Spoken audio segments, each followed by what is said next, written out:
pendakian menuju puncak gunung, 5 sahabat terjebak dalam dunia gaib yang penuh misteri dan ketakutan. Kabut tebal, suara-suara aneh, dan bayangan mengerikan menghalangi langkah mereka. Mereka terperangkap dalam hutan gelap dan rumah tua yang sepertinya dihuni oleh kekuatan gaib. Sebelum lanjut menonton video ini, alangkah baiknya untuk subscribe beserta tekan tombol loncengnya dan jangan lupa like, share, dan komentar. Hari itu, 5 orang sahabat, Bima, Rani, Arga, Dira, dan Sinta memulai perjalanan mendaki salah satu gunung di Jawa Tengah yang terkenal dengan keindahannya, namun juga menyimpan berbagai cerita misteri. Mereka sudah mempersiapkan segala sesuatu dengan matang.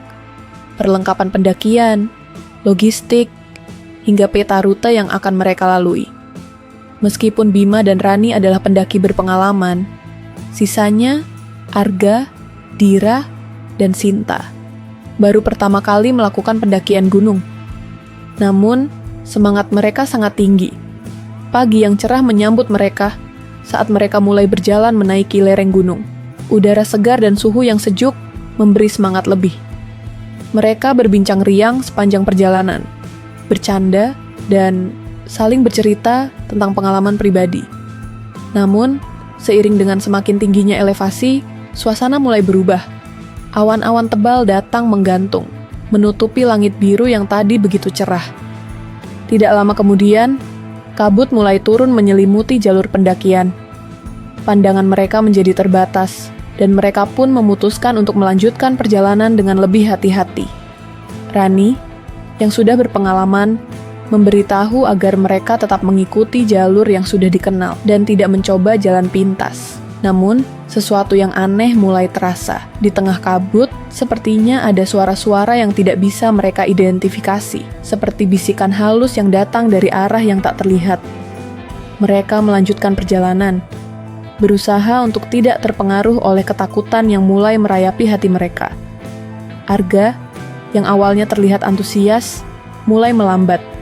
Ia merasa ada yang tidak beres, seperti ada sesuatu yang mengawasi mereka. "Kalian dengar suara itu?" tanya Arga dengan suara bergetar, seperti ada yang berjalan di belakang kita. "Jangan paranoid," jawab Bima dengan suara tenang, mencoba menenangkan teman-temannya. "Itu hanya kabut dan angin yang membawa suara-suara aneh. Kita teruskan saja." Namun, semakin lama perjalanan mereka semakin terasa aneh. Kabut semakin tebal dan suhu semakin dingin. Mereka hampir tidak bisa melihat lebih dari beberapa meter ke depan. Tiba-tiba, sebuah suara keras terdengar seperti batu besar yang jatuh.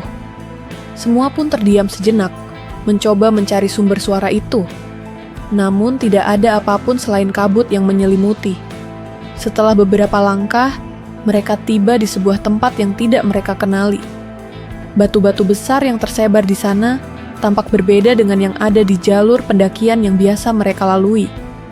"Kita sudah melewati jalur ini sebelumnya, kan?" tanya Rani dengan ragu. Semua diam, mencoba mengenali tempat itu, namun tak ada satupun yang familiar. Sinta, yang paling muda di antara mereka, mulai merasa tidak nyaman. "Bima, aku rasa kita harus kembali. Ini semakin tidak wajar," katanya dengan suara gemetar. Namun, Bima mencoba meyakinkan mereka semua bahwa mereka hanya harus terus maju sedikit lagi, karena puncak gunung sudah dekat. Namun, saat mereka melangkah lebih jauh, suasana mulai berubah, menjadi lebih gelap. Meskipun matahari masih berada di langit, tanah yang semula keras kini terasa lembek dan berlumpur. Langkah mereka mulai terasa berat, seakan ada yang menghambat mereka. "Apa ini? Kita harusnya sudah dekat dengan puncak," ujar Dira dengan kebingungan. Bima mencoba mencari tanda-tanda di sekitar, namun semuanya tampak semakin aneh. Di kejauhan, ada sebuah pohon besar yang tampaknya berdiri sendiri, dengan akar yang menjalar ke segala arah. Di bawahnya, ada sesuatu yang bergerak, seperti bayangan yang berputar-putar. Arga yang melihatnya pertama kali menahan napas. Itu bukan pohon biasa," katanya dengan suara yang hampir tak terdengar. Saat mereka mencoba melanjutkan perjalanan, mereka merasa seolah-olah dunia sekitar mereka mulai berputar. Pandangan mereka kabur, dan suara-suara yang tadinya samar kini terdengar lebih jelas. "Kalian mendengarnya?" tanya Rani. Seperti suara tawa atau jeritan. Mereka semua terdiam, merasakan sesuatu yang sangat salah. Dan tiba-tiba, semuanya gelap. Mereka terjatuh ke tanah, dan tak bisa bangun lagi. Ketika mereka membuka mata, mereka tidak lagi berada di tempat yang sama. Bukan jalur pendakian yang mereka kenal. Sekeliling mereka kini dipenuhi hutan lebat yang gelap. Tidak ada tanda-tanda kabut lagi, tetapi suasana terasa mencekam. Arah matahari tampak berbeda, dan udara terasa lebih berat. Mereka saling berpandangan, mencoba memahami apa yang baru saja terjadi. "Dira, kamu baik-baik saja?" tanya Bima dengan suara khawatir, karena Dira tampak terkulai lemas. Dira mengangguk, namun wajahnya tampak pucat. "Aku tidak tahu apa yang baru saja terjadi. Tiba-tiba kita seperti terlempar ke tempat ini." Rani melihat ke sekeliling. Hutan yang mereka lihat tampak seperti hutan biasa. Namun, ada sesuatu yang ganjil. Pohon-pohonnya lebih besar, dan beberapa di antaranya tampak seperti memiliki wajah yang mengerikan, seolah-olah menatap mereka dengan penuh kebencian. "Ini bukan tempat biasa," gumam Rani. "Ini pasti dunia lain," kata Arga dengan suara tegang. "Kita terjebak di dunia gaib." Bima berusaha tetap tenang. "Jangan panik, kita harus mencari jalan keluar. Mungkin ada sesuatu di sini yang bisa membantu kita." Namun, saat mereka mencoba melangkah, jalan yang mereka lalui tampaknya berputar kembali ke tempat yang sama. Mereka merasa seperti terjebak dalam lingkaran tak berujung. Tiba-tiba, mereka mendengar suara langkah-langkah kaki di belakang mereka. Mereka berbalik, namun tidak ada siapa-siapa. Hanya angin yang berhembus perlahan, dan dedaunan yang bergoyang. Tapi suara itu kembali terdengar, semakin dekat. Sinta menjerit, dan mereka semua berlari tanpa arah, takut jika sesuatu yang tak terlihat akan menangkap mereka. Saat mereka berlari, mereka melihat sebuah rumah tua di tengah hutan. Rumah itu tampak seperti sudah lama ditinggalkan, dengan jendela-jendela yang pecah dan pintu yang terbuka lebar. Tanpa berpikir panjang, mereka berlari masuk ke dalam rumah itu, berharap bisa menemukan tempat berlindung sementara. Begitu mereka masuk, suasana di dalam rumah terasa semakin aneh. Dinding-dindingnya dipenuhi dengan lukisan-lukisan yang tampak bergerak, dan udara di dalamnya terasa dingin dan lembab. Mereka mendengar suara bisikan dari arah tangga. Suara seperti suara orang yang sedang berbicara dalam bahasa yang tidak mereka mengerti. "Ini bukan tempat yang aman," kata Rani dengan tegas. "Kita harus keluar dari sini." Namun, sebelum mereka bisa bergerak, pintu depan tiba-tiba tertutup dengan keras, mengunci mereka di dalam. Mereka terperangah, menyadari bahwa mereka telah terjebak dalam dunia yang tidak mereka kenal. Malam semakin larut, dan mereka masih terkurung di dalam rumah tua itu. Tidak ada suara selain bisikan yang datang entah dari mana. Sinta terlihat sangat ketakutan. Matanya berkaca-kaca. "Kita tidak bisa tinggal di sini. Ini tempat jahat," ucapnya dengan gemetar. "Aku merasa ada yang mengawasi kita." Bima berusaha menenangkan Sinta. "Tenang Sinta, kita akan mencari cara keluar dari sini. Kita tidak bisa panik." Namun, di dalam hati Bima, ia merasa bahwa situasi ini semakin buruk. Arga, yang sejak awal terlihat lebih pendiam, tiba-tiba terdiam sejenak. "Ada sesuatu yang tidak beres di sini," katanya pelan. "Kalian dengar itu, suara langkah-langkah itu? Bukan hanya suara angin." Bima mengangguk, mencoba menajamkan pendengaran.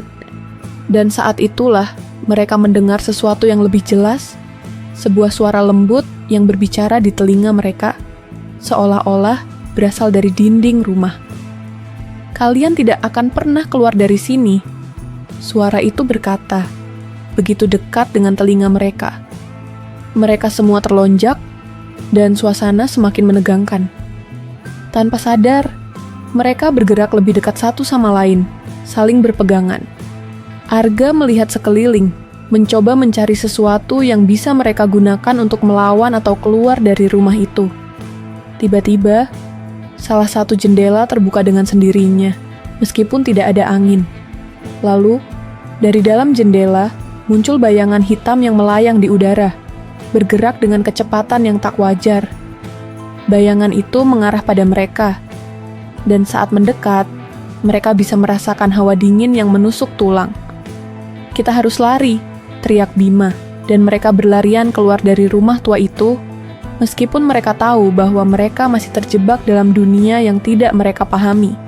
Di luar rumah, mereka kembali memasuki hutan lebat. Keadaan semakin mencekam. Kabut tebal turun kembali, menutupi segala sesuatu di sekitar mereka. Tidak ada lagi jalan yang jelas.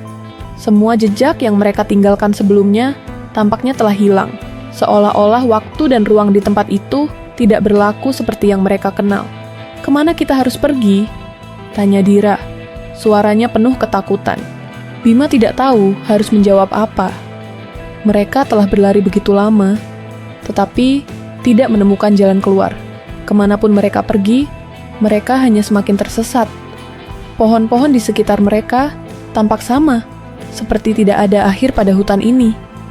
Mereka mendengar suara bisikan lagi, kali ini lebih keras dan lebih banyak. Suara itu tampak seperti ratusan orang berbicara bersamaan dalam bahasa yang tidak mereka mengerti. Tiba-tiba, sebuah sosok muncul di hadapan mereka. Wajahnya buram dan tidak jelas, namun tubuhnya sangat tinggi, dan ia mengenakan pakaian dari kain yang tampak kuno. Saatnya tiba, suara itu bergema dalam benak mereka. Sosok itu mengangkat tangannya, dan tanah di sekitar mereka mulai berguncang. Semua pohon di sekitar mereka bergerak, seakan-akan menghalangi jalan mereka. Dalam sekejap, mereka merasakan tubuh mereka tertarik ke tanah, seakan terhisap ke dalam bumi. Mereka berteriak, namun suara mereka tak terdengar. Ketika mereka membuka mata lagi, mereka berada di tempat yang sangat gelap. Hanya ada cahaya redup yang datang dari entah mana. Sosok yang mereka lihat tadi kini berdiri di hadapan mereka. Dengan wajah yang semakin jelas, sebuah wajah yang tampak seperti gabungan dari manusia dan makhluk gaib. "Selamat datang di dunia kami," katanya dengan suara yang mengerikan. "Kalian sekarang bagian dari kami." Mereka sadar bahwa mereka telah terperangkap selamanya. Dunia yang mereka kenal sudah tidak ada lagi. Dunia nyata mereka telah hilang, dan mereka tidak akan pernah kembali.